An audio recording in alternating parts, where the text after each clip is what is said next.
Buenos días, bienvenidos sean todos al último seminario de la Cátedra Física Médica por este semestre académico, el cual tocaremos el tema de sistema respiratorio. Esta ponencia está a cargo de los alumnos de la sección 20, Luces María, Fuentes Jeisu, Cheremo Rosa, Mila Walter, Chivico Gladiuca y mi persona, González Daily, bajo la dirección del profesor y doctor Mario Di Campli. Antes de hablar de lo que es el sistema respiratorio en su totalidad, diremos primero qué es la respiración. Se llama respiración al proceso involuntario y automático mediante el cual los seres vivos intercambian gases con el medio externo. Consiste en la entrada de oxígeno al cuerpo de un ser vivo y la salida de dióxido de carbono de este mismo. Ahora sí hablaremos de lo que es el aparato respiratorio o sistema respiratorio. Es el conjunto de órganos que poseen los seres vivos, en este caso hablando de los humanos, con la finalidad de intercambiar gases con el medio ambiente y que la sangre reciba el oxígeno que contiene el aire exterior y elimine el CO2 procedente de los procesos metabólicos de la célula. Están constituidos por las vías respiratorias, los pulmones, el diafragma y los músculos accesorios que participan en el proceso de la respiración. Las vías respiratorias, que son un conjunto de órganos que participan en la respiración, se dividen en dos grandes sectores: las vías aéreas superiores, que comprenden las fosas nasales, o sea la nariz, la cavidad oral, la boca, la faringe, que también forma parte del aparato gastrointestinal, la laringe y la tráquea. Por su parte, las vías aéreas inferiores están comprendidas por los bronquios, bronquiolos y los pulmones, que son dos verdaderos órganos del aparato respiratorio. Ahora hablaremos un poco sobre cada una de estas. Las fosas nasales. Las fosas nasales son dos amplias cavidades que se sitúan en la cara, cuya función es permitir la entrada y salida del aire, el cual se humedece, filtra y calienta a través de unas estructuras llamadas cornetes. La faringe es una estructura con forma de tubo situada en el cuello y revestido de membrana mucosa. Conecta la cavidad bucal y las fosas nasales con el esófago y la laringe. Forma parte del aparato digestivo y el aparato respiratorio. La laringe es un conducto que permite el paso del aire desde la faringe hacia la tráquea y los pulmones. Está formado por las cuerdas vocales, el glotis y el epiglotis. La tráquea. La tráquea es un conducto en forma de tubo que tiene la función de hacer posible el paso del aire entre la laringe y los bronquios. Ahora hablaremos sobre las vías aéreas inferiores.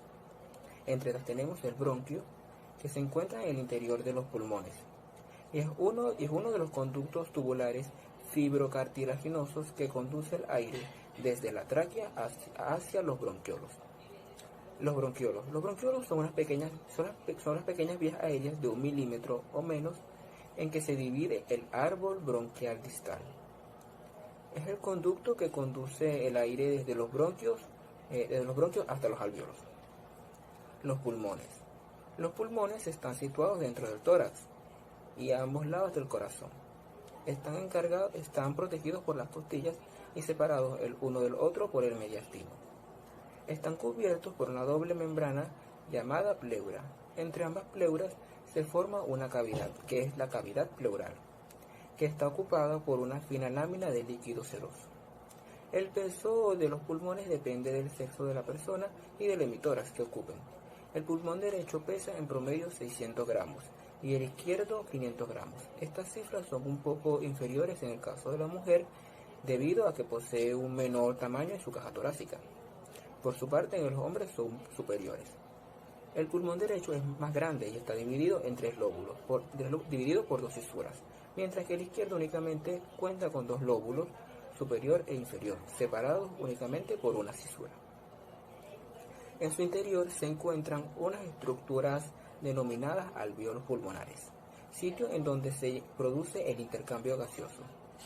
Los pulmones poseen 3 caras: mediastínica, costal y diafragmática.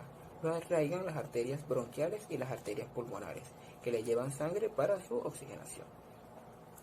Las estructuras torácicas, que también forman parte del aparato respiratorio, entre estas tenemos la caja torácica.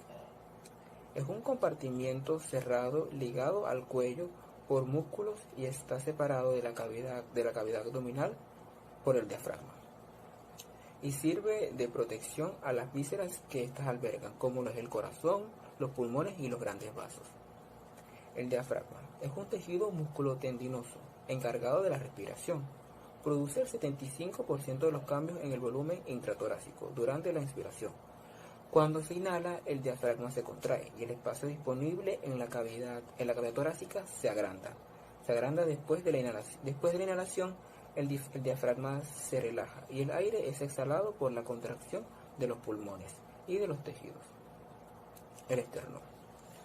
Las paredes externas de la caja torácica están formadas por el esternón, el cual está formado por tres partes: el manubrio, el cuerpo y el apófisis, que tiene una forma muy variable. Posee 12 pares de costillas y músculos intercostales. Estos músculos intercostales contienen una gran cantidad de tejido elástico. En este se encuentran los músculos intercostales externos, que se encargan de la inspiración, y los músculos intercostales internos, que se encargan de la expiración. Los músculos accesorios que intervienen en la respiración. Estos son los escalenos. Los escalenos son un grupo de tres pares de músculos a los lados del cuello, llamado el escaleno anterior, el escaleno medio y el escaleno posterior, que es la figura que se muestra en la diapositiva. Y en la inspiración eleva las 4 primeras costillas, aumentando así el diámetro antero-posterior. El esternocleidomastoideo, que es un músculo robusto situado a los lados del cuello, por debajo del músculo platysma, y dentro de una vaina formada por la capa de revestimiento de la fascia cervical profunda. Este músculo colabora al elevar el esternón en pacientes pulmonares crónicos. El pectoral mayor y el menor. Los pectorales son dos músculos, llamados pectoral mayor y pectoral menor, valga la redundancia. Son músculos superficiales planos ubicados en la región anterosuperior del tórax. En la inspiración, estos elevan la tercera, cuarta y quinta costilla, aumentando de esta forma el diámetro anteroposterior. Los serratos, el cual es un músculo situado en la cara lateral superior del tórax. Se origina con nueve digitaciones en las 9 costillas superiores y se inserta en el borde medial de la escápula. En la respiración, la porción superior eleva las 5 primeras costillas, que es el proceso de la inspiración, y la porción inferior desciende a las 4 últimas costillas, que es el proceso de la expiración. Ahora hablaremos sobre los alvéolos. Los alvéolos pulmonares son pequeñas estructuras con forma de bolsas llenas de aire. Se encuentran al final de las vías aéreas más pequeñas, las cuales son los bronquiolos. Cada alvéolo mide 200 micras de diámetro y está limitada por una pared formada por células muy delgadas que reciben el nombre de neumocitos. Los 2 pulmones de un humano adulto cuentan con más de 300 a 500 millones de alvéolos. Si se estirasen completamente, ocuparían una superficie de 70 a 80 metros cuadrados. Las células alveolares están formadas por 2 células llamadas neumocitos, o células que pueden ser de 2 tipos, 1 y 2. Las células o neumocitos de tipo 1 ocupan el 95% de la superficie del alvéolo. Son células planas que constituyen un epitelio plano monoestratificado, muy delgado, que funcionan como células de revestimiento del alvéolo. Las células neumocitos del tipo 2 son células cúbicas con microvellosidades apicales que ocupan únicamente el 5% de la superficie del alvéolo. Estas células no intervienen en el intercambio gaseoso. Estas facilitan la distensión y la recuperación del tamaño de los alvéolos mediante la síntesis y secreción del surfactante pulmonar, del cual hablaremos ahora mismo. El surfactante pulmonar es un agente tensoactivo presente en los alvéolos pulmonares, que en contacto con el agua modifica su tensión superficial. Está compuesto por fosfolípidos en un 80%, proteínas en un 10% y otros lípidos en un 10%. Estos son secretados por los neumocitos tipo 2. La función del factor surfactante, una vez secretado, forma una fina lámina de líquido que cubre el epitelio alveolar. Este cumple una doble función. Por un lado, disminuye durante la expiración la tensión superficial en los alvéolos, aumentando la elasticidad pulmonar, ya que si la tensión superficial no es mantenida baja, cuando los alvéolos se empequeñecen durante la expiración, se colapsan, así que se podría decir que su principal función es evitar el colapso alveolar, que produciría dificultades respiratorias. Por otra parte, posee una función inmunológica de defensa frente a bacterias, virus, hongos y otros patógenos, evitando que a través del aire inspirado estos agentes infecciosos atraviesen los capilares e invadan el torrente sanguíneo, provocando enfermedades infecciosas en el pulmón u otros órganos. Por su parte, la deficiencia en la cantidad del surfactante ocasiona alteraciones importantes en la función pulmonar. Un ejemplo es la enfermedad de la membrana hialina, que se produce más que todo en neonatos prematuros, o sea, bebés que al nacer aún no tienen suficiente cantidad de surfactante pulmonar en los alvéolos, lo que aumenta enormemente el trabajo que estos deben realizar en cada inspiración para hacer entrar el aire a los pulmones, pudiéndoles causar la muerte. Ahora hablaremos sobre la ley de Laplace, aplicada esta vez a la respiración. Esta es una ley que se aplica a los órganos distensibles y huecos, como es el corazón, los vasos sanguíneos del sistema circulatorio, pero a nivel del sistema respiratorio se aplica en los alvéolos. Esta ley afirma que la presión distendente es igual a la tensión superficial dividida entre los radios de la curvatura del objeto, que en este caso los objetos serían el radio de los alvéolos. La fórmula es la que aparece en la diapositiva, el cual P es igual a T entre R. A nivel pulmonar, este principio nos explica que los radios de la curvatura del alvéolo se vuelven menor y se colapsan debido a la atracción de tensión superficial, si éste no fuera disminuida por el factor surfactante. Fase de la respiración. El aire entra en los pulmones y sale de ellos mediante los movimientos respiratorios, que son dos. Inspiración. Durante la inspiración o inhalación, el aire que se encuentra involucrado, especialmente el oxígeno, es introducido en el interior del organismo, llegando hasta los pulmones. Este proceso es activo y se da mediante la contracción de los músculos intercostales y el descenso del diafragma. Los pulmones se expanden y la presión dentro de estos órganos es negativa en comparación con la de la atmósfera. Los pulmones se distienden guiados por la pleura y el líquido pleural. La presión intrapleural desciende por debajo del nivel de la presión atmosférica. Para equilibrar ambas presiones, los pulmones se llenan de aire, aumentando la capacidad volumétrica de la caja torácica. Así el aire entra en los pulmones y se da el enriquecimiento del oxígeno en la sangre. Durante la fase de inspiración, los principales músculos implicados en este proceso son el diafragma, el serrato anterior, los intercostales, los músculos dorsales, escaleno, supracostal, esternocleidomastoideo y pectorales. La segunda fase es la inspiración. La inspiración, también llamada exhalación, es la fase de la respiración en la que se elimina el dióxido de carbono del organismo. Se produce cuando el diafragma asciende y los músculos intercostales se relajan, haciendo que se dé un aumento de la presión en los pulmones. Se reduce el volumen en la caja torácica y los pulmones dándose un aumento en la presión intrapleural, la cual llega a ser superior que la atmosférica. Así se liberan los gases de los pulmones al exterior. Este proceso es pasivo y están presentes los músculos implicados en la fase anterior. Este proceso es la inhalación, que es simplemente soltar el aire producto de desecho, que se encuentra dentro de los pulmones. Ahora hablaremos sobre también otra ley presente en el intercambio gaseoso, que es la ley de Boyle-Mariotte. Esta ley establece que a temperatura constante, el volumen de una masa fija de gas es inversamente proporcional a la presión que éste ejerce. ¿Cómo así? Es decir, si el volumen aumenta, la presión disminuye, y si la presión aumenta, el volumen disminuye. En términos matemáticos, se puede expresar como P es igual a V, donde P es presión y V es el volumen, que no será fórmula como la que aparece en la diapositiva. Ya con esto se acaba mi seminario. A continuación, el siguiente exponente.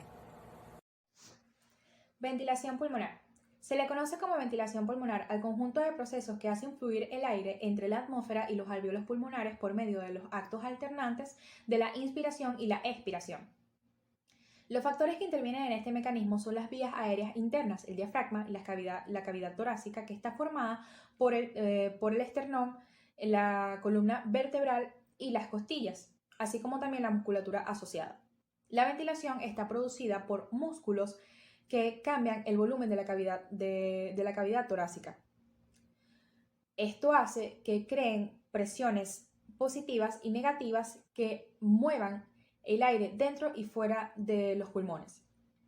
La ventilación pulmonar está representada por el movimiento físico del aire dentro y fuera del tracto respiratorio, pero no necesariamente es un buen indicador de la cantidad de aire fresco que llega a la superficie, que alcanza la superficie del intercambio alveolar, puesto que una parte del aire respirado por un individuo no llega a las regiones de intercambio gaseoso, sino que permanece en las vías respiratorias. Luego de que los alvéolos se han ventilado, el siguiente paso del proceso respiratorio es la difusión del oxígeno desde los alvéolos hacia la sangre y del dióxido de carbono en dirección opuesta. La cantidad de oxígeno y de dióxido de carbono que se disuelve en el plasma depende de los gradientes de presión y de la solubilidad del gas. Ya que la solubilidad del gas es constante, el principal determinante del intercambio gaseoso es el gradiente de presión parcial del gas en ambos lados de la membrana. Los gases fluyen desde una región de mayor presión parcial a una región de menor presión parcial. La presión parcial del oxígeno en los alvéolos es de 100 milímetros de mercurio, mientras que la presión parcial del oxígeno en la sangre venosa que llega a los pulmones es de 40 milímetros de mercurio. Quiere decir que el oxígeno va a pasar de los alvéolos al interior de los capilares pulmonares. El caso contrario del dióxido de carbono. La presión parcial del dióxido de carbono en los alvéolos es de 40 milímetros de mercurio, mientras que la presión parcial del dióxido de carbono en la sangre venosa que llega a los pulmones es de 46 milímetros de mercurio. Quiere decir que el dióxido de carbono de los pulmones va a pasar del plasma al interior de los alvéolos. A medida que se difunde más gas en ambos lados de la membrana, la presión parcial va a ir aumentando de un lado y disminuyendo del otro, de modo que los dos valores se van acercando y por lo tanto la intensidad de la difusión es menor, hasta que llega un momento en el que la presión en ambos lados de la membrana es igual y se detiene la difusión. Membrana respiratoria o alvéolo capilar. Las paredes alveolares son muy delgadas y sobre ellas hay una red casi sólida de capilares interconectados entre sí. Debido a la gran extensión de esta red capilar, el flujo sanguíneo por la pared alveolar es descrita como laminar. Por lo tanto, los gases alveolares están en proximidad estrecha con la sangre de los capilares. Por otro lado, los gases que tienen mayor importancia respiratoria son muy solubles en lípidos. En consecuencia, son muy solubles en membranas celulares, por lo que pueden difundirse a través de ellas. Lo que resulta interesante, puesto que el recambio gaseoso de gases alveolares y la sangre pulmonar ocurre a través de una serie de membranas y capas que, unidas entre sí, se llama membrana respiratoria o membrana alveolo-capilar. Funciones de las vías respiratorias. El aparato respiratorio es un conjunto anatómico en el cual participan los pulmones, las vías aéreas, parte del sistema nervioso central, músculos respiratorios y la caja torácica. Una de las funciones principales es el intercambio de gases. Además, contribuye en el mantenimiento del equilibrio ácido-base, la fonación, la defensa contra agentes externos del aire ambiental y otras funciones metabólicas. Realizan el intercambio de gases entre el aire alveolar, y la sangre. En la laringe se encuentran las cuerdas vocales que, por medio del paso del aire, se genera la vibración de los mismos y la formación de la voz. Las vías respiratorias están formadas por músculo liso, que es inervado y es sensible a ciertas hormonas, produciendo contracción y relajación de este músculo, generando alteraciones en la resistencia al flujo del aire. En el tracto respiratorio se encuentran células fagocitarias que engloban y destruyen a partículas como los gérmenes, polvo, entre otros. Trabajo respiratorio. En la respiración normal tranquila, la contracción de los músculos respiratorios se produce durante la inspiración, mientras que la expiración es un proceso pasivo que involucra la relajación de los músculos respiratorios. En consecuencia, los músculos respiratorios trabajan en función de realizar la inspiración más no la expiración. Los factores que tienen mayor influencia en la cantidad de trabajo que se necesita para respirar son la distensibilidad o compliance pulmonar y la resistencia al flujo del aire. La distensibilidad o compliance pulmonar es la capacidad de los pulmones para estirarse o expandirse. Un pulmón que posea una alta compliance tiene mayor facilidad para expandirse o estirarse, mientras que un pulmón que posea una baja compliance requiere mayor fuerza por parte de los músculos respiratorios para poder estirarse. La compliance pulmonar es diferente a la elastancia o elasticidad pulmonar. La elasticidad significa resistencia a la deformación y la capacidad del tejido elástico en estirarse o deformarse al aplicar una pequeña fuerza y recuperar su forma y dimensión original al retirar esta fuerza.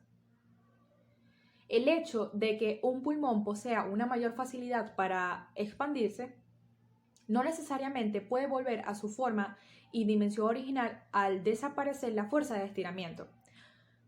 Como los pulmones son muy elásticos, la mayor parte del trabajo de la respiración se utiliza en combatir la resistencia de los pulmones al ser expandidos o estirados. Las fuerzas que se oponen a la distensibilidad o compliance pulmonar son la elastancia o elasticidad pulmonar, ya que sus fibras elásticas resultan estiradas al expandirse los pulmones y como tienen tendencia a recuperar su forma y dimensión original, los pulmones se alejan continuamente de la pared torácica. La tensión superficial, que es producida por una delgada capa de líquidos que reviste internamente los alvéolos, que incrementa la resistencia de los pulmones al ser expandidos y que por tanto aumenta el trabajo respiratorio en expandir los alvéolos en cada inspiración.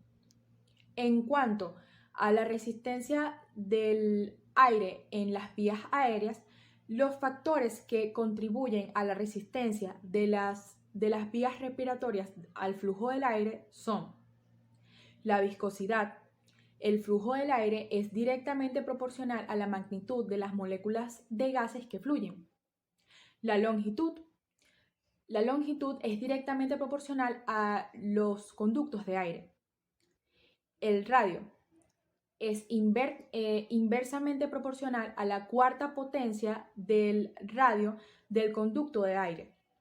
Los factores que pueden alterar el radio son tanto factores físicos como regulación nerviosa. Los factores físicos son agentes externos que se encuentran en el medio ambiente, como ácaros, polvo, olores corrosivos, olores fuertes, entre otros.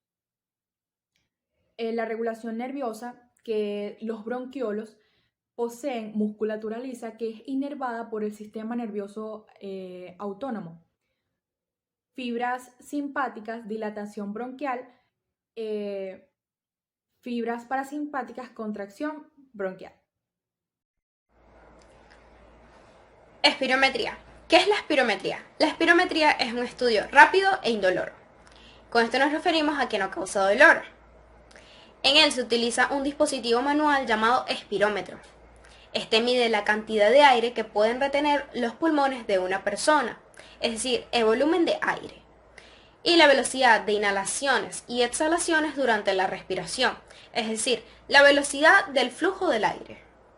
Este estudio puede ser realizado en niños mayores de 5 años y el espirómetro está formado por dos piezas, una boquilla y un tubo que está conectado a una máquina que muestra y registra los resultados. La espirometría es de utilidad para el médico, ya que evalúa si los pulmones funcionan de manera correcta. Es de utilidad para diagnosticar y monitorear las enfermedades que afecten a los pulmones y dificulten la respiración, como es el caso del asma. También se utiliza para lo siguiente: determinar la causa de la falta de aire, de tos y sibilancia, determinar la eficiencia de un tratamiento, monitorear el tratamiento de problemas respiratorios y determinar o evaluar la condición de los pulmones antes de una operación. También permite determinar si una enfermedad es de tipo restrictivo, es decir, que disminuye el volumen del aire, o de tipo obstructivo, es decir, que interrumpe el flujo del aire. Además, permite evaluar el impacto de la función pulmonar en enfermedades en otros sistemas u órganos, ya sea cardíaco, hepático, renal, neuromuscular. Por todo ello, es recomendable que este estudio se realice en cualquier examen rutinario de salud, específicamente en personas que tengan riesgo de padecer enfermedades pulmonares. También es recomendable que se realice la espirometría en personas mayores de 35 años que tengan un historial tabáquico o que presenten sintomatología respiratoria. Técnicas para la realización de una espirometría. La espirometría es una prueba sencilla, que sin embargo requiere una técnica precisa y bien realizada, ya que cualquier error en la ejecución invalida los resultados en su totalidad. Por lo que es fundamental que se tenga un técnico bien adiestrado para la proporción de resultados de espirómetros exactos y precisos. Antes de la realización de la espirometría, se necesita preparar el equipo. Primero, asegurarse que el equipo esté limpiado de manera adecuada. Segundo, asegurarse que el equipo esté listo, es decir, conectar la manguera de ser necesario, verificar el suministro de papel, indicar la velocidad del papel, verificar las agujas o pajillas, y es recomendable hacer una prueba del aparato. Tercero, verificar que se haya calibrado el aparato el día de la prueba. Cuarto, verificar que se encuentren los suministros necesarios para el registro y la realización de las pruebas. Quinto, anotar la temperatura ambiente de la habitación. Se prefiere la temperatura dentro del espirómetro y, de ser necesario, convertirlo en grados centígrados. Sexto, verificar que la báscula y que el estadiómetro, que miden el peso y la talla, funcionen de manera adecuada. Y por último, tener un espacio aislado para que la persona que se realizará la prueba pueda quitarse la ropa que obstaculice el movimiento o alguna dentadura removible que impida la realización de la prueba. Algunas preguntas para evaluar la condición del paciente. Primero, ¿cómo se siente hoy?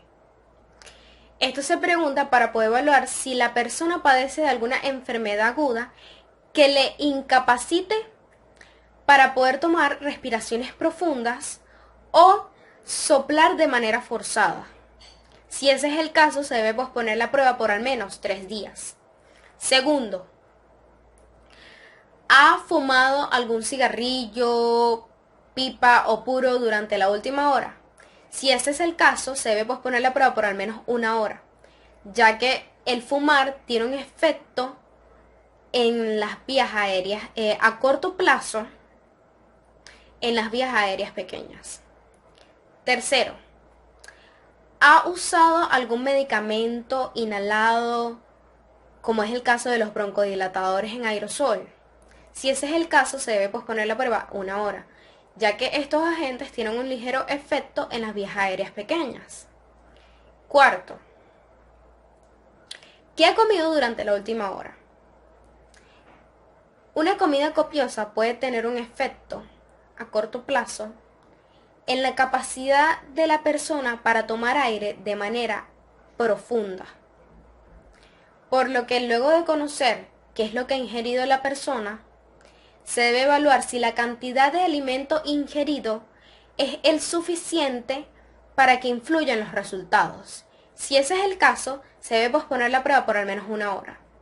Quinto, ¿ha tenido alguna infección respiratoria, ya sea gripe, neumonía, bronquitis o un resfriado severo durante las últimas 3 semanas? Si ese es el caso, se debe posponer la prueba por al menos 3 semanas. O, aún más, si la tos persiste. De ser estas enfermedades pueden tener un efecto a corto plazo en las vías aéreas. Sexto, ¿ha tenido alguna infección o problema en los oídos durante las últimas semanas? Si ese es el caso, se debe posponer la prueba por al menos 3 semanas. Para que no cause alguna molestia en el oído cuando se haga un soplo forzado. Y por último, ¿ha tenido alguna cirugía reciente? De ser una cirugía mayor, tales como cirugías en el tronco, cirugías orales o cirugías en el ojo, se debe consultar al cirujano cuánto es el tiempo para posponer la espirometría, ya que al momento de realizarla puede afectar en la cantidad de aire que toma la persona, o de ser una cirugía oral, al momento de embonar perfectamente la boquilla, no va a ser posible. Para realizar la espirometría, pesar y medir el paciente. Siempre se debe quitar la ropa y el calzado para poder obtener datos verdaderos. Introducir los valores antropométricos en el aparato, es decir, sexo, talla, peso, edad, índice tabáquico, este último no imprescindible. Introducir valores ambientales, temperatura, presión atmosférica, humedad relativa del aire. Generalmente estos datos no varían, ya que se supone que las espirometrías se realizan en las mismas salas. Además, temperaturas menores de 17 grados centígrados y mayores a 40 grados centígrados es recomendable no realizar las pruebas. Introducir valores de referencia. Según las recientes normativas espirométricas, CEPAR indica las siguientes recomendaciones. Pacientes entre 6 a 20 años, introducir valores de referencia de CASAM para niños. Pacientes entre 20 a 65 años, introducir valores de referencia de ROCA para niños. Y pacientes mayores de 65 años, introducir valores de referencia de García Ríos para ancianos. Es importante saber cuáles son los valores de referencia escogidos, ya que cualquier error que cambie los resultados pueden cambiar los resultados hasta un 11%, y esto garantizará un diagnóstico y un tratamiento incorrecto. Postura correcta. La persona tiene dos opciones. Puede permanecer sentada o puede permanecer de pie. Es preferible que esté de pie, sobre todo en personas que son obesas. Y se ha demostrado que las personas que se mantienen de pie tienen un CVF mayor, una capacidad vital forzada mayor. De ser así, que se permanezca de pie, puede tener una silla detrás de ella para que entre prueba y prueba se siente. En el caso de que la persona permanezca sentada, entonces tiene que tener una postura recta, no puede entrelazar las piernas y además de ello, no puede tener ropas ajustadas. A su vez, tiene que tener una pinza nasal para que no se pueda escapar el aire. Y se debe quitar cualquier elemento que obstruya, como es el caso de las dentaduras postizas. En el caso de la postura del mentón y el cuello, el mentón debe estar elevado y el cuello ligeramente, algo así. Así no, un poquito. Esto es para que se presente la mayor exhalación forzada posible. Luego se toma una inspiración máxima no forzada, con una pausa post-inspiración de una duración mínima de 1 a 2 segundos. No debe estar más prolongada, ya que entonces las fibras musculares perderán sus capacidades elásticas y estas no podrán ejercer más la expiración. También, luego de esto, se coloca la boquilla entre los labios y se ejerce una fuerza entre ellos.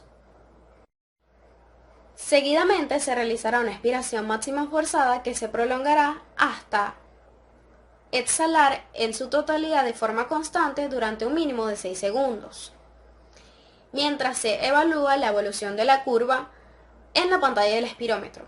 Se pueden observar ambas curvas, tanto la de flujo-volumen como la de volumen-tiempo, aunque suele ser más práctica esta última para poder verificar que la expiración supere los 6 segundos. En pacientes con patrón obstructivo, con patología obstructiva, que tienen una expiración prolongada, estas duran demasiado tiempo, entre unos 10 a 15 segundos. Por lo que se les debe animar a que sigan soplando, porque de lo contrario los resultados pueden infravalorarse. Después de una inspiración profunda, se debe hacer una expiración forzada para que se pueda expulsar la mayor cantidad de aire posible.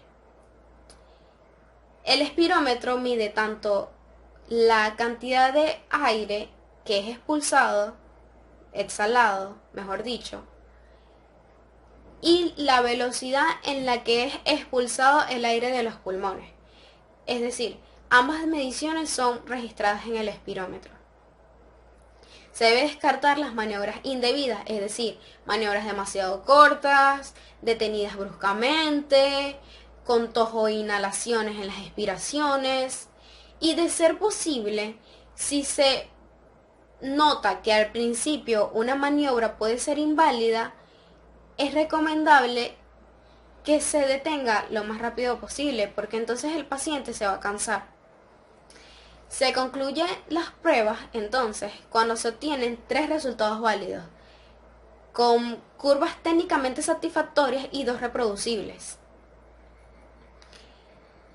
Esta prueba es una prueba agotada, porque agota al paciente, ya que se busca que las curvas sean siempre se busca que las curvas sean las más adecuadas.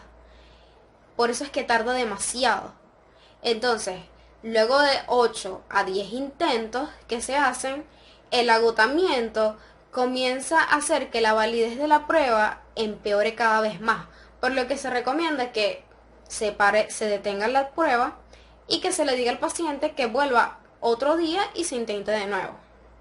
Por lo que sí, esta es una prueba que efectivamente cansa demasiado, por lo que también se recomienda que entre intento e intento se hagan pausas. Por último tenemos el test de broncodilatación, que es obligatorio en espirometrías diagnósticas y recomendable en las de seguimiento. Se administra la dosis del broncodilatador de inhalación de acción corta y se repite la prueba, la espirometría.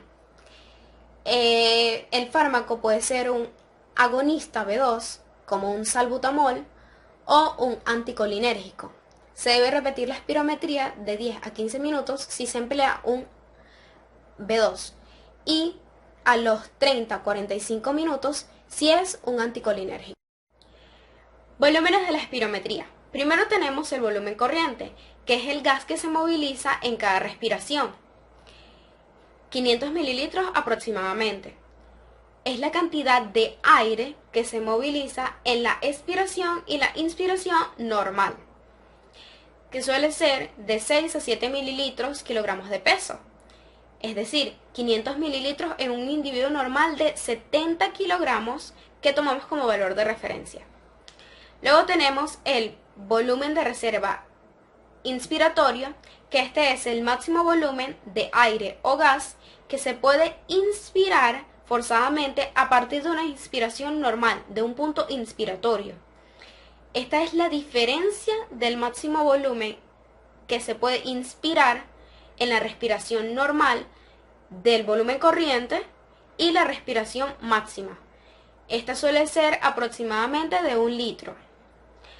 Seguidamente tenemos el volumen de reserva expiratorio, que es el máximo volumen de aire o gas que se puede expirar forzadamente a partir de una expiración normal, de un punto de reposo expiratorio.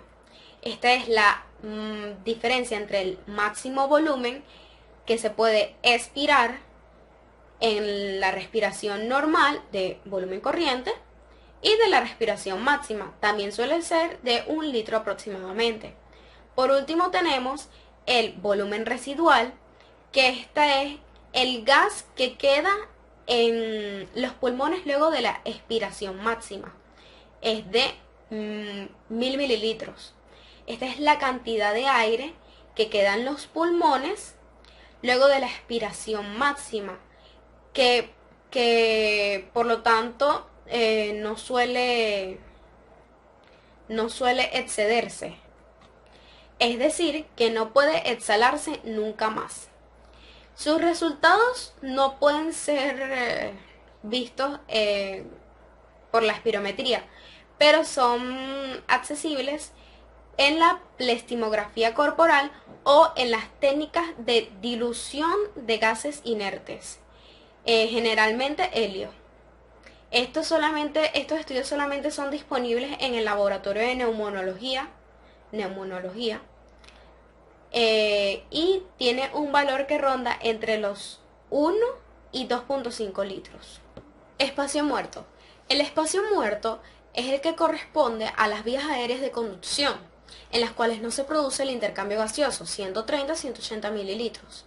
El espacio muerto fisiológico es un parámetro funcional que determina la incapacidad del pulmón de eliminar CO2. Entonces tenemos el espacio muerto anatómico, que es el aire que permanece en las vías respiratorias y que no puede ser intercambiado. El espacio muerto alveolar, que es el aire que llega a los alvéolos que no están perfundidos. Y el espacio muerto funcional, que es el espacio muerto anatómico más el espacio muerto alveolar. El espacio muerto funcional es aproximadamente 150 mililitros, que es 1/3 del volumen corriente. Aire nuevo que llega a los alvéolos en cada inspiración. Primero, volumen corriente menos espacio muerto funcional, es decir, 500 menos 150 mililitros, que es igual a 350 mililitros. Ventilación pulmonar total por minuto, frecuencia cardíaca por volumen corriente, y no se puede calcular el volumen residual ya en la espirometría. Entonces, para calcularlo, se utiliza la plestimografía corporal, que es lo que yo mencioné antes.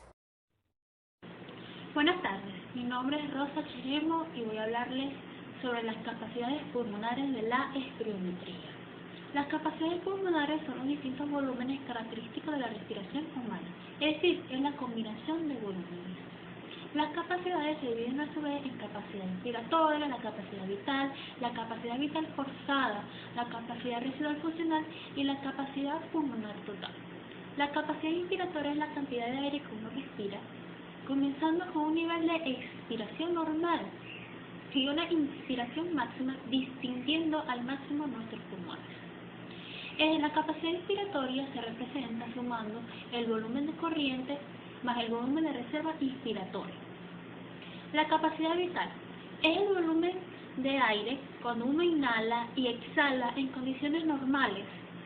Y la capacidad vital forzada es la cantidad de aire cuando uno inhala y exhala en condiciones forzadas, con el máximo movimiento que el paciente pueda generar.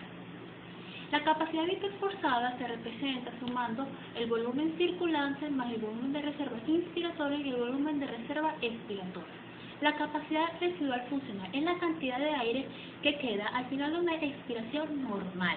O sea, es el volumen de aire en que la tendencia de retracción de los pulmones y la tendencia opuesta de la pared torácica al expandirse son iguales, están equilibradas. Y esto representa la posición de reposo del aparato respiratorio.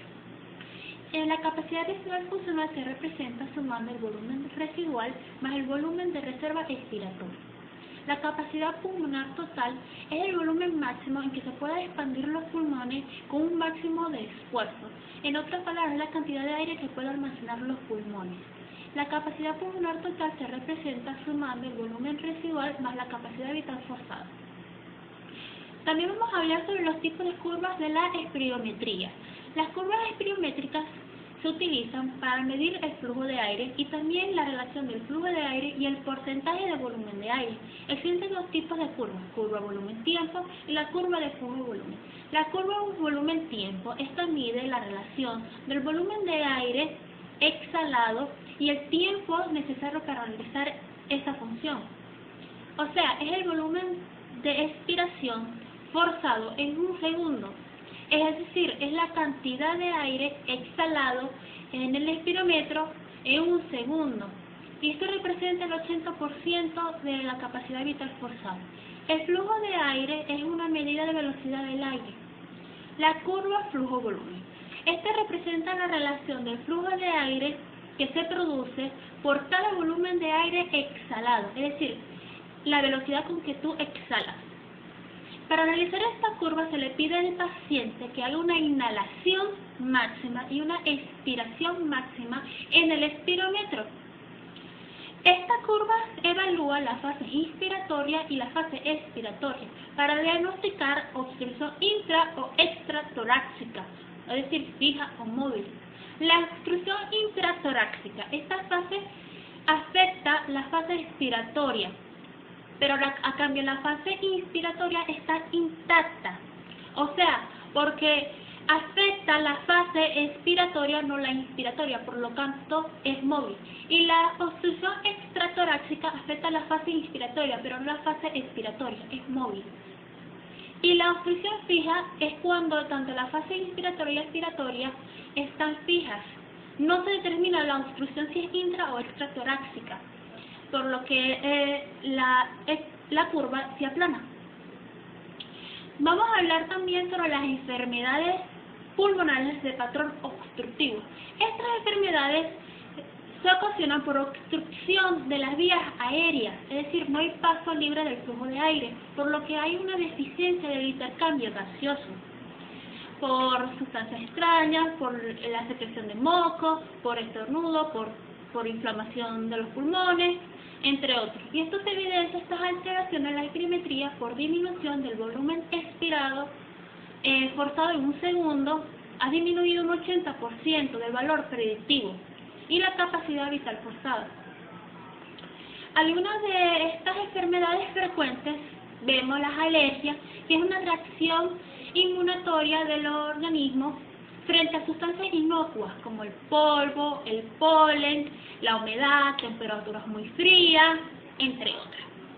Que esto produce una reactividad bronquial que produce la histamina, que esta a su vez produce una inflamación, que puede ir de leve a severo, es decir, que compromete las vías aéreas y esta puede generar la muerte. Algunos síntomas comunes de las alergias serían la congestión nasal, el prurito nasal, el propio estornudo, entre otros. El asma es una enfermedad del sistema respiratorio que se debe a una inflamación crónica de las vías aéreas. Esta se caracteriza por un conjunto de manifestaciones o estímulos, tanto endógenos, internos en la persona, y exógenos, en el ambiente. Y esto hace un estímulo directo a la musculatura del árbol bronquial.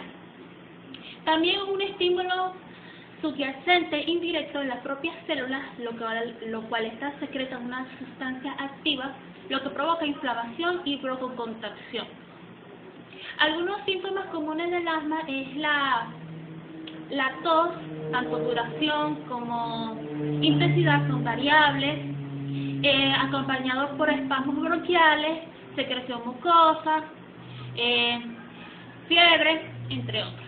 Hay varios tipos de asma, como asma nocturna, asma por esfuerzo, asma alérgica, entre otros.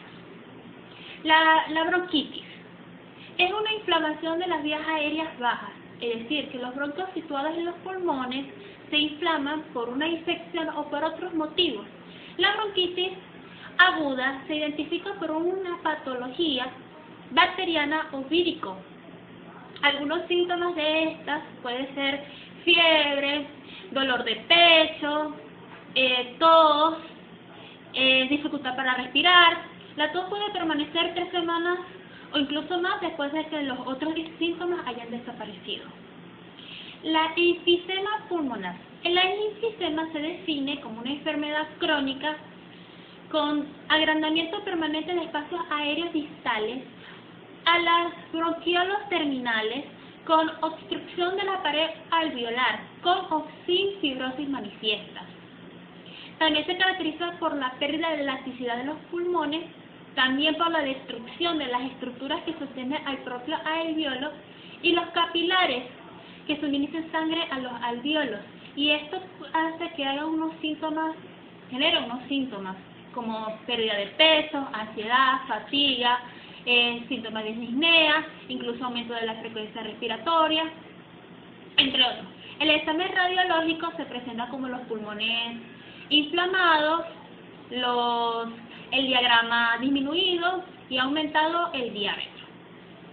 La fibrosis quística. La fibrosis quística es una enfermedad genética hereditaria autosómica recesiva que afecta principalmente al aparato respiratorio, pero también al hígado, al páncreas e intestino, que esta produce un moco pegajoso y espeso.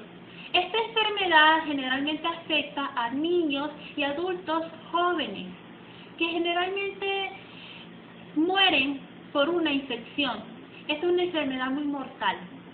Muchas gracias, espero que les haya gustado mi podcast. Ok, continuamos entonces hablando de enfermedades de patrón restrictivo. Entre estas conseguimos que una de sus principales características es que el patrón se da debido a que la capacidad total pulmonar está disminuida. Esta está por debajo de 5.800 mililitros. Y esto se debe a que hay alteraciones tanto a nivel del parénquima pulmonar así como de la anatomía, es decir, de los músculos y de la inervación. Ahora bien, en la espirometría vamos a encontrar, la espirometría forzada, que la capacidad vital forzada va a estar disminuida, así como el volumen expiratorio forzado en un segundo también va a estar disminuido, y la relación entre estas va a estar normal. ¿Y por qué está normal?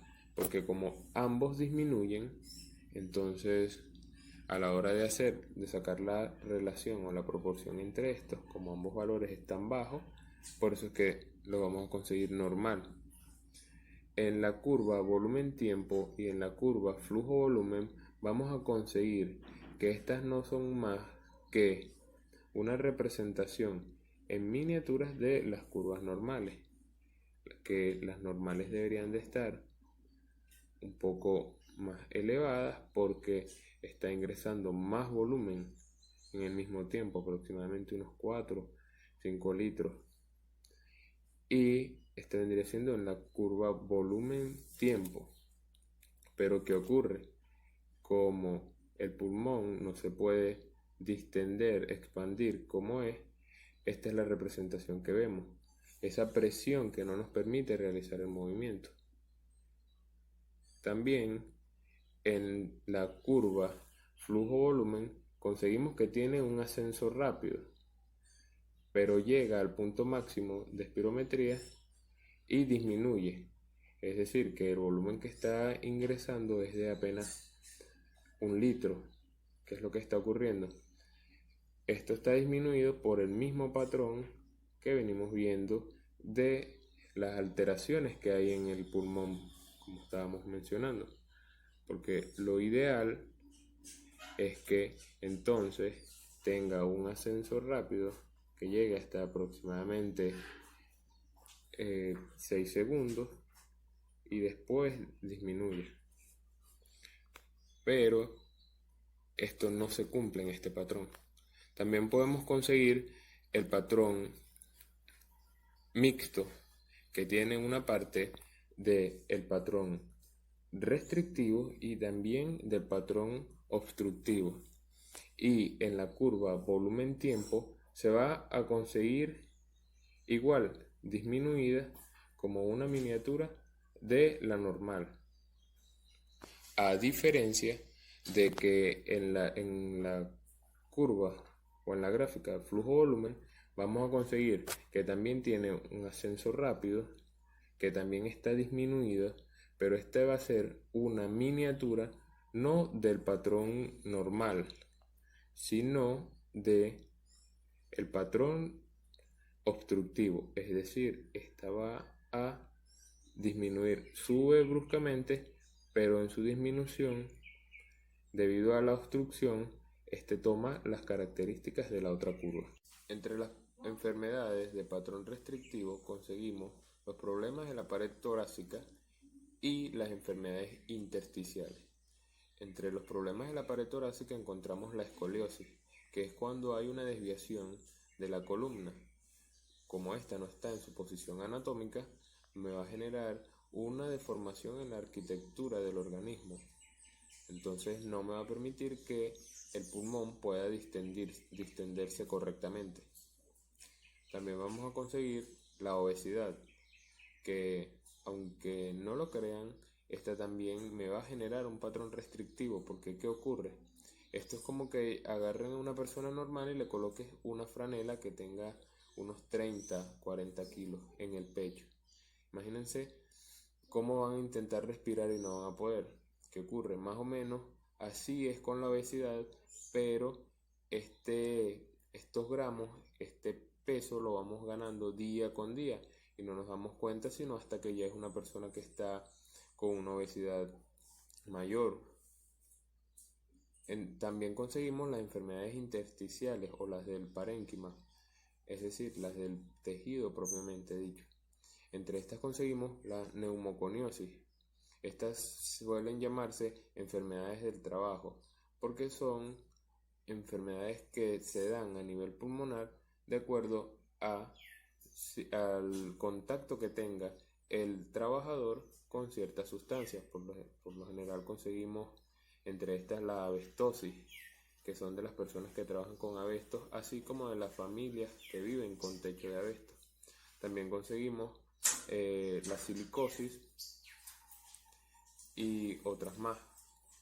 También podemos conseguir la fibrosis, que esta se da por lo general en personas fumadoras. ¿Qué es lo que ocurre? El pulmón cicatriza y entonces estas cicatrices se endurecen, el pulmón pierde la elasticidad y al perder la elasticidad no puede distenderse correctamente. Bueno, muchachos, sabemos que esto no está en el programa, pero se nos hizo importante mencionar lo que significa el coronavirus en la actualidad, debido a que esto no es juego y estamos en contexto de una pandemia que afecta a las vías respiratorias, precisamente el tema que estamos tocando. Así que es importante mencionarles que esto no es un juego, que para que esta enfermedad avance debemos de tener cuidado, todos los cuidados, mantener el distanciamiento, hacernos el lavado de manos correctamente y usar la mascarilla, usar el tapabocas. Esto es muy importante. Recuerden que hay un periodo prepatogénico, es decir, el periodo que está antes de que se dé la enfermedad. ¿Y cómo lo podemos evitar? Evitando que se dé el estímulo que viene dado entre el agente causal, el individuo y el medio ambiente. Es decir, si nos cuidamos, evitamos que se propague. Y hacemos hincapié en esta enfermedad porque esta tiene una incubación de aproximadamente entre 4 y 12 días. Como afecta a las vías respiratorias, podemos confundirla tanto con enfermedades de patrón obstructivo, como una rinorrea cualquiera, como una bronquitis, y en realidad es un paciente que está presentando esta clínica. Así como se han visto que hay pacientes que presentan un patrón restrictivo. Por eso es que es vital cuidarnos, utilizar el tapabocas, para evitar que se dé el curso natural de la enfermedad, que éste puede llegar a la resolución o a la muerte. Vamos a cuidarnos. La espirometría. Habrán pacientes a los que se les puede realizar el estudio, como habrán otros a los que no se les puede realizar el estudio. Por eso es que vamos a conseguir unas que son absolutas y otras normas que son relativas. En pacientes con neumotórax, que son aquellos que presentan acumulación de aire en el espacio virtual que hay entre la pleura parietal y la pleura visceral del pulmón, no se les puede realizar. En pacientes con hemóptisis, pacientes que estén escupiendo sangre, tampoco se les puede realizar. En pacientes que presenten aneurisma, que viene siendo un problema, una patología que se da cuando se debilitan las paredes de ciertos vasos, y estos me van a generar como una especie de saco. En estos tampoco se les puede realizar. En pacientes que presenten angina de pecho, tampoco. Estos vienen con un dolor fuerte en la parte izquierda del tórax, y esto se puede irradiar incluso hasta el miembro superior del mismo lado. Estos por lo general refieren que tienen un dolor, que tienen una sensación inminente de muerte. Y también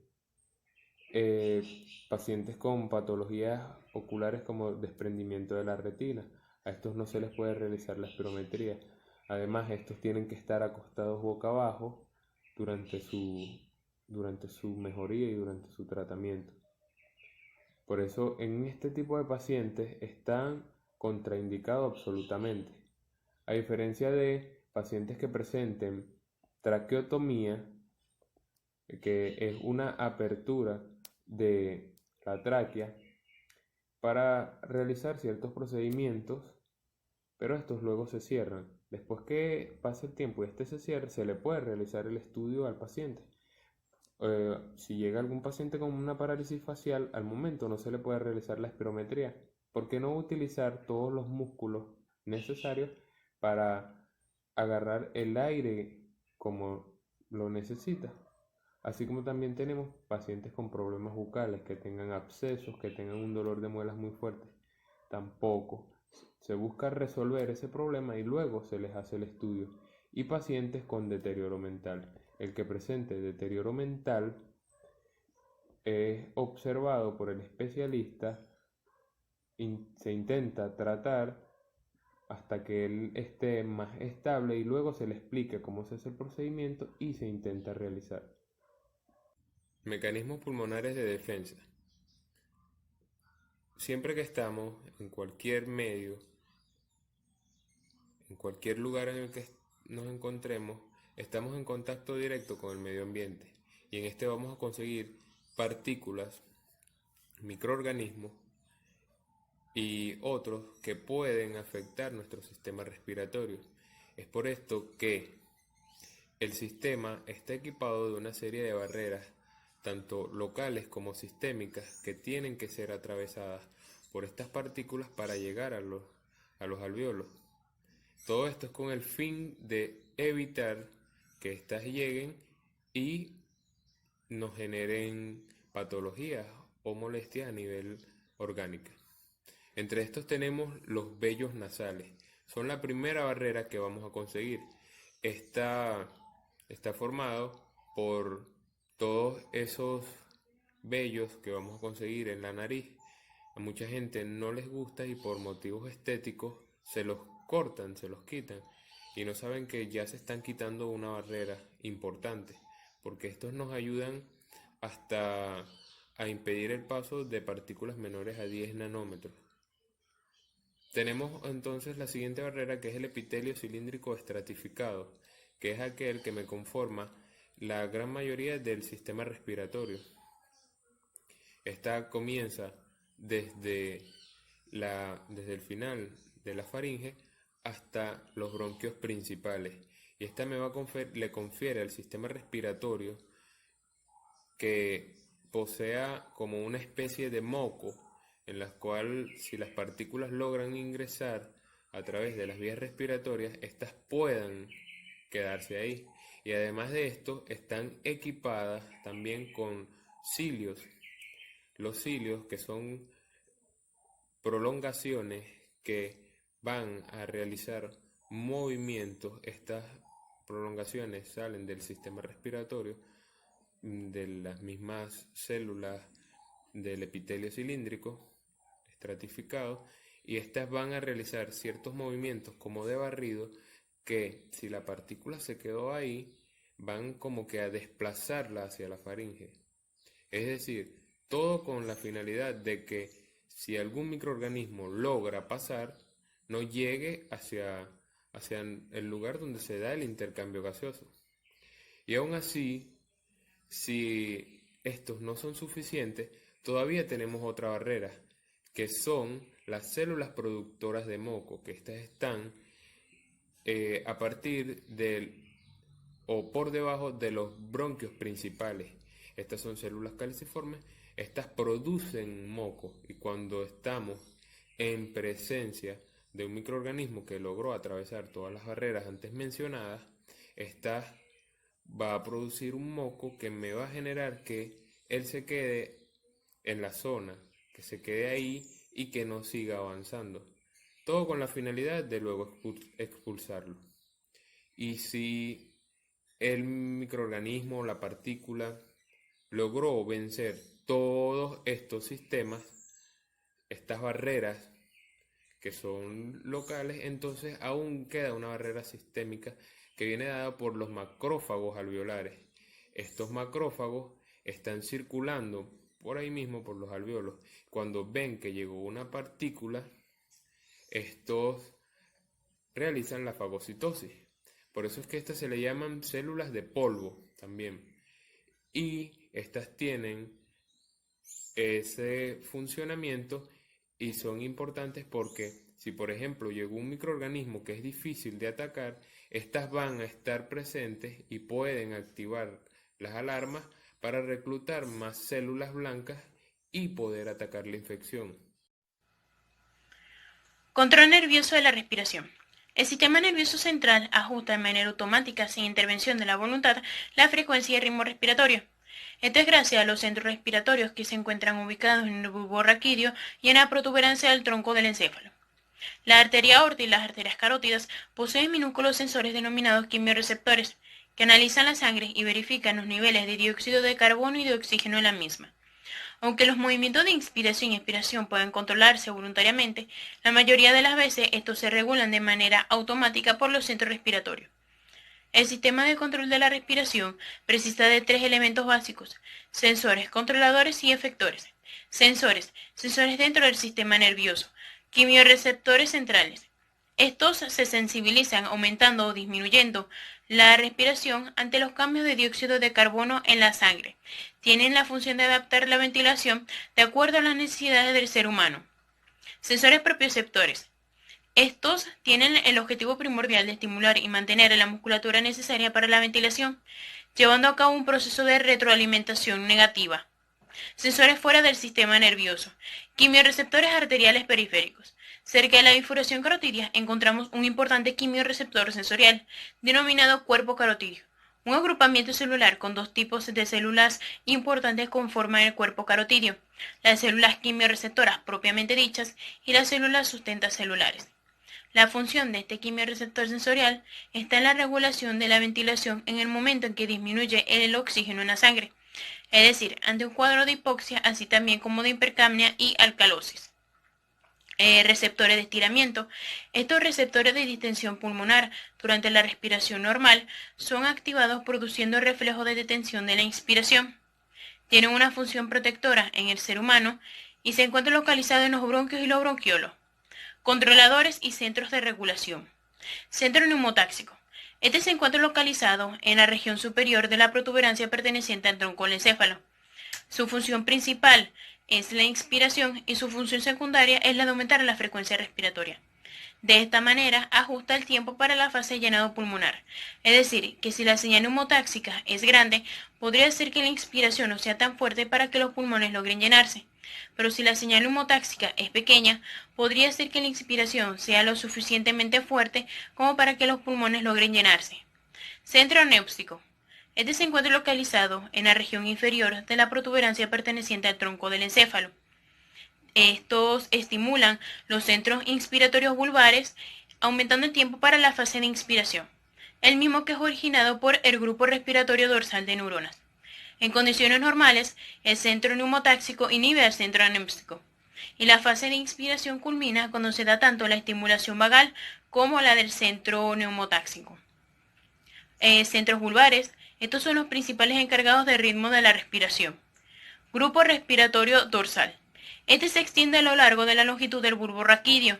Tiene una función esencial en el control de la respiración y se encuentra constituido por neuronas ubicadas en el interior del núcleo del tracto solitario, que se encuentra localizado en la porción caudal del bulbo raquídeo. Posee neuronas premotoras inspiratorias que ayudan al control de la respiración. Este grupo se encarga de la inspiración y de generar el ritmo normal y básico de la respiración. Este se encuentra dividido en 3 regiones: la parte caudal, la parte intermedia y la parte rostral. Grupo respiratorio ventral. Este se encuentra localizado en la parte ventrolateral del bulbo y en sentido anterolateral al grupo respiratorio dorsal de neuronas.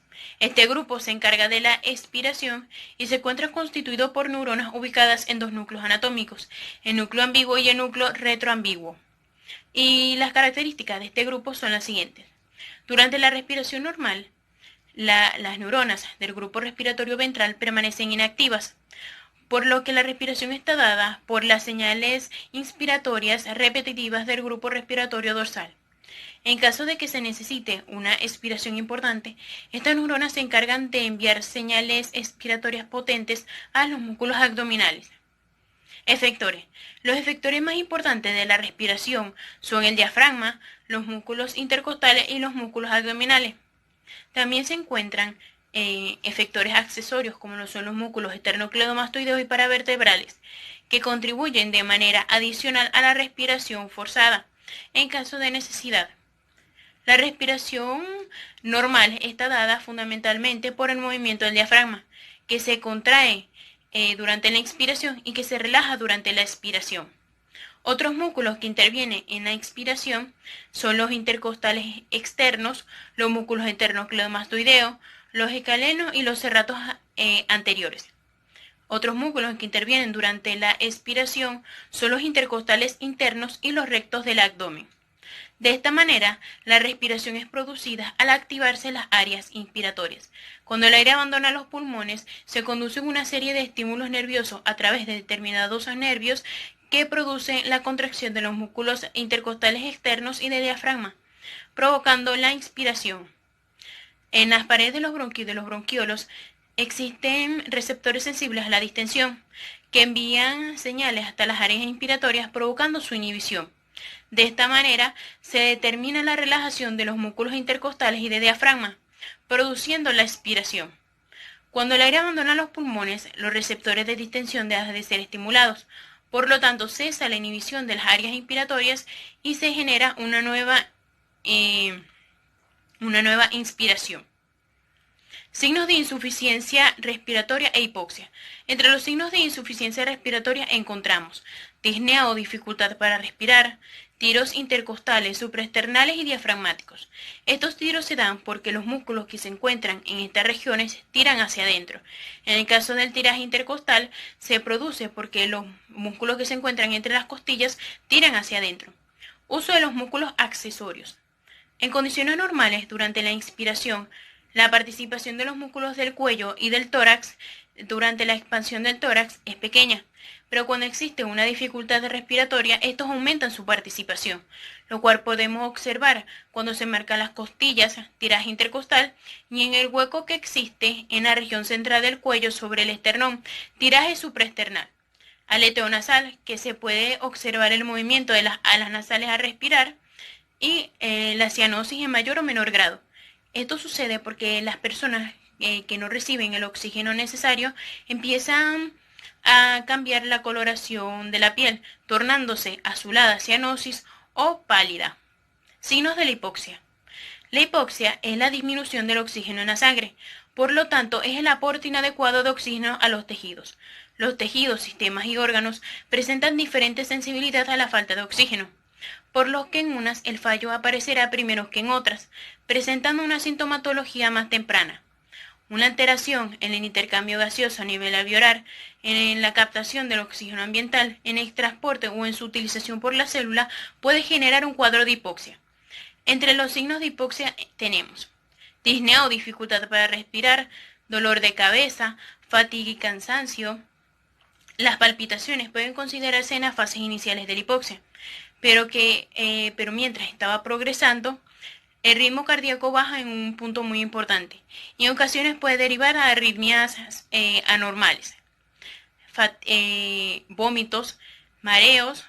La cianosis es uno de los signos más comunes de la hipoxia y esta se presenta porque la sangre, que es inferior en oxígeno, es mucho más oscura, provocando un cambio en el aspecto de la piel, de un rojo rosado a un tono azulado. La presión arterial alta en las fases iniciales de la hipoxia y seguida de la presión arterial bajada mientras que va progresando la condición. Desorientación y movimientos no coordinados, confusión, baja de memoria y problemas cognitivos, euforia o disociación de sí mismo. Y la hipoxia severa puede provocar baja de memoria, convulsiones, coma e incluso la muerte. Infecciones de las vías respiratorias superiores. Una infección de la vía respiratoria alta es aquella que afecta al tracto respiratorio superior y provoca la inflamación de la nariz, oídos, las cavidades paranasales, la laringe y la faringe. Generalmente, esta es provocada por el efecto de un virus, siendo los que prevalecen el rinovirus, el adenovirus, el metaneumovirus, el virus respiratorio sincicial y la influenza A y B. Las infecciones respiratorias altas son leves y tienden a ser autolimitadas, es decir, que se prolongan por un periodo determinado de tiempo y tienen un principio y un fin natural. Entre las infecciones de las vías respiratorias altas más comunes encontramos la amigdalitis, producida por la bacteria del estreptococo B hemolítico o como consecuencia de un virus. Y sus síntomas son los siguientes: disfagia o dificultad para tragar alimentos o líquidos, odinofagia o dolor al tragar alimentos o líquidos, gran compromiso del estado general, habitualmente acompañada con fiebres altas y dolores musculares, inflamación de las amígdalas, la mayoría con pus, e inflamación de los ganglios submaxilares y cervicales. La laringitis. Esta inflamación de la laringe puede tener un origen viral. producido por la inflamación de las cuerdas vocales al gritar. En los niños, al obstruirse la laringe, puede provocar un estridor, que esto impide la respiración, generando una laringitis obstructiva. La rinosinusitis, provocada por el efecto de un virus o como complicación de una rinitis o inflamación de las mucosas nasales. Resfriado común, producida por el efecto de un virus, generalmente por el rinovirus, y es una de las enfermedades infecciosas más comunes entre los niños. Influenza o gripe, producido por el virus de la influenza, se extiende a dos tipos, A y B, que puede generar epidemia en los seres humanos. Enfermedades secundarias al hábito tabáquico. El tabaquismo provoca casi 50 tipos de enfermedades, y esto se debe a la gran cantidad de sustancia química que éste tiene en su composición. Estos provocan complicaciones graves en la salud, y el cigarrillo es responsable de desarrollar cáncer en diferentes órganos, enfermedades cardiovasculares como infartos, arritmias, hipertensión, entre otros, y enfermedades pulmonares como enfisema y bronquitis. Incluso las personas que fuman poco o que no fuman pero inhalan el humo del cigarrillo son propensas a desarrollar enfermedades asociadas con este hábito, debido a la elevada capacidad de causar inflamación y de alterar la información genética de la célula. Incluso el cigarrillo tradicional industrializado, además de este, también es dañino, también son dañinos sus variaciones, como el tabaco, el narguil, la pipa y el cigarrillo electrónico. De esta manera, el cigarrillo aumenta el riesgo de desarrollar las siguientes enfermedades debido a la disfunción e inflamación que este causa en la célula. Enfisema pulmonar y bronquitis, ya que el cigarrillo inflama los tejidos que revisten las vías respiratorias, provocando complicaciones permanentes y que el intercambio gaseoso no ocurra de manera eficiente. Cambios visuales, provocando enfermedades visuales como cataratas y degeneración macular. Enfermedades cardiovasculares, ya que aumenta el ritmo cardíaco y contrae las principales arterias, provocando infartos, ACV, arritmia, hipertensión, incluso aneurisma. Complicaciones en el embarazo, como aborto espontáneo, retardo en el crecimiento del feto, nacimiento prematuro e incluso la muerte del feto. Enfermedades gastrointestinales. Aumenta 4 veces la probabilidad de desarrollar úlcera gástrica, así también como reflujo, gastritis e incluso inflamación intestinal. Enfermedades reumáticas como artritis reumatoidea, causando síntomas como enrojecimiento, inflamación y dolor en las articulaciones, especialmente de las manos. Enfermedades autoinmunes como el lupus, impotencia sexual, especialmente en los hombres, tanto por alterar la liberación necesaria de hormonas para el contacto íntimo e inhibir el flujo sanguíneo hacia el pene necesario para mantener el contacto íntimo, además de afectar la calidad del esperma. Cáncer de vejiga, debido a que gran cantidad de las sustancias cancerígenas entran en la circulación sanguínea y necesitan ser eliminadas al pasar por las vías urinarias. Estas aumentan el riesgo de padecer cáncer de vejiga al mantenerse en contacto con los tejidos de este órgano. Cambios en la memoria y cáncer de pulmón, debido a que las sustancias del cigarrillo entran en contacto con los tejidos de los pulmones en donde se realiza el intercambio gaseoso. Esto aumenta el riesgo de padecer cáncer del pulmón debido a la disfunción e inflamación que esta causa en la célula. Además del cáncer del pulmón y de vejiga, el cigarrillo aumenta el riesgo de desarrollar 20 tipos de cáncer, y esto se debe a que las sustancias cancerígenas del cigarrillo interfieren en la información genética de la célula. La única forma de evitar estas enfermedades es dejando de fumar.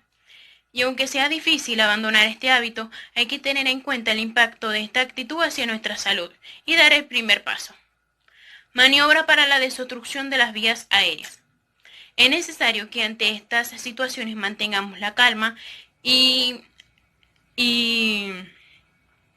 prosigamos con rapidez y seguridad aplicando la maniobra adecuada. Entre las diferentes causas que provocan la dificultad respiratoria, disnea o pararrespiratoria, apnea, la más frecuente es la de la obstrucción de las vías respiratorias o aéreas, ya sea en el caso de pacientes conscientes como atragantamiento o enclavamiento de algún cuerpo extraño, o en pacientes inconscientes por secreción y vómito, la caída de la lengua a la parte posterior de la faringe, o en pacientes que tienen dentaduras postizas. Entonces, primeros auxilios en pacientes con dificultad respiratoria por obstrucción. En el caso de pacientes con obstrucción incompleta o leve, lo primero que hay que hacer es animarle a toser y no golpear en la espalda, ya que la tos genera presiones altas en las vías aéreas, ayudando a expulsar el cuerpo extraño. Y la obstrucción incompleta permite que el paciente pueda toser. No hay que aplicar ninguna otra maniobra, ya que podemos empeorar la obstrucción. Y se ha de observar continuamente al paciente con obstrucción incompleta, ya que puede evolucionar y convertirse en grave.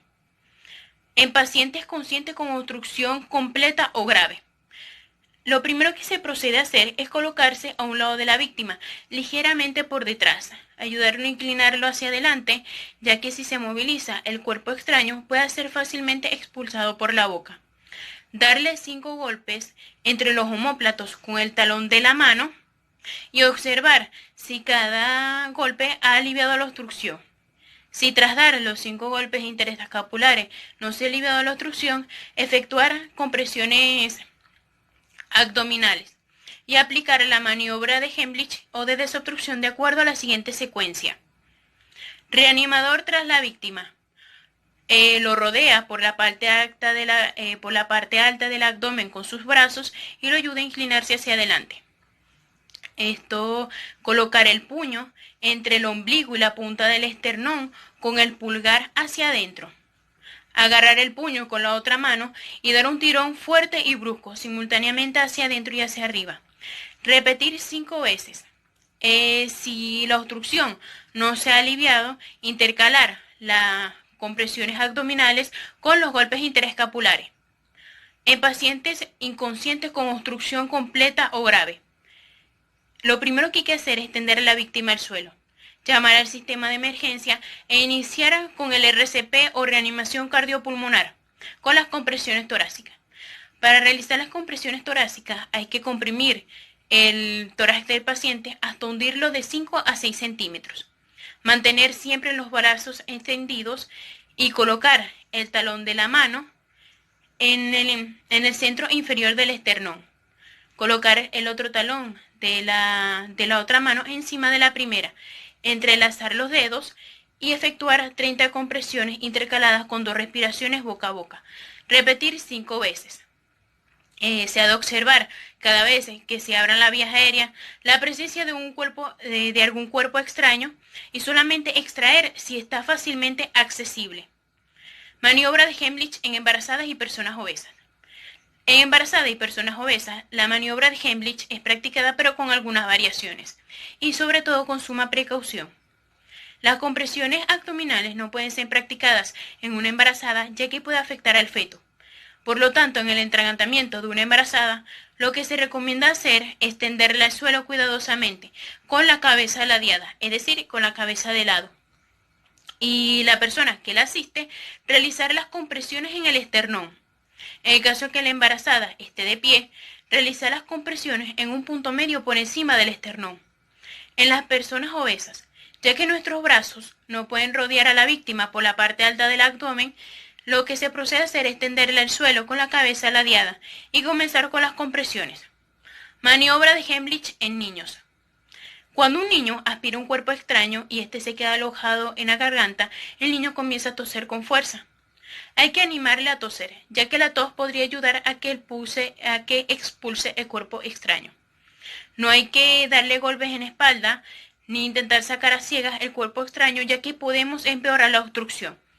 En caso de urgencias donde la tos es incapaz de expulsar el cuerpo extraño y el niño comienza a tener un mal aspecto, hay que aplicarle la maniobra de Heimlich o de desobstrucción. La maniobra de Heimlich consiste en abrazar al niño por la parte de atrás, pasando los brazos por debajo de las axilas, y colocando las manos entrelazadas en la boca del estómago, realizando 5 compresiones bruscas, simultáneamente de forma ascendente. Si el niño no respira, intercalar la maniobra de Heimlich con respiración boca a boca. En niños menores de 1 año, lo que se procede a hacer es colocar al niño boca abajo, con la cabeza más inclinada que el cuerpo. Darle 5 palmadas entre las escápulas, seguidamente lo colocamos boca arriba. Realizamos 5 compresiones en el pecho con 2 dedos sobre el esternón. Si el niño no respira, darle respiración boca a boca. Gracias a todos por ver nuestro seminario y esperamos que les haya gustado. Pero profesor, aún no se vaya, vea el video hasta el final.